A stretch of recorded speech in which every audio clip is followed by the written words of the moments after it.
মেকলিগঞ্জ ব্লকের চ্যাংড়াবান্ধায় বিশ্বশান্তি মহানাম যজ্ঞ কমিটির পরিচালনায় ৬৪ প্রহর ব্যাপী বিশ্বশান্তি মহানাম যজ্ঞ ও অষ্টকালীন লীলা কীর্তন পরিদর্শন করলেন মেকলিগঞ্জ বিধানসভার বিধায়ক পরেশচন্দ্র অধিকারী।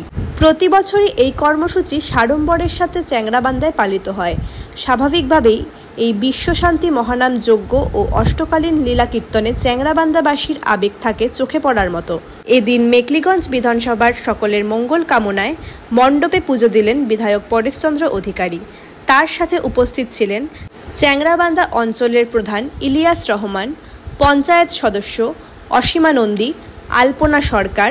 এছাড়াও উপস্থিত ছিলেন চ্যাংড়াবান্ধা অঞ্চল চেয়ারম্যান আব্দুর রাকিব, বিশিষ্ট সমাজসেবী ধীরেন রায়, সঞ্জয় দম, মোনা দম, বিশু ঘোষ, সুজিত পাল, সৃজন শর্মা, ময়মুর রহমান, দিলীপ সরকার সহ ছাত্র পরিষদ নেতা রাজীব রায় এবং অন্যান্যরা উপস্থিত ছিলেন। কি বললেন এলাকার বিধায়ক, আসুন শুনে নেওয়া যাক। প্রতি বছরের না এবছরও বিশ্বশান্তি মহানাম যজ্ঞে আমরা উপস্থিত হয়েছি। আজ সন্ধ্যা আরতির সময় আমরা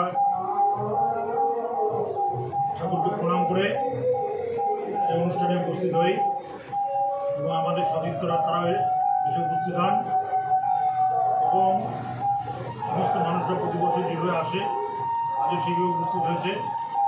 আমরা শুধু ঠাকুরের কাছে এই আশীর্বাদ করব, এই ধর্মবর্ণ নির্বিশেষে সমস্ত মানুষ এই এলাকার যাতে সুখে শান্তিতে থাকতে পারে, ঠাকুরের কাছে এই প্রার্থনা করব।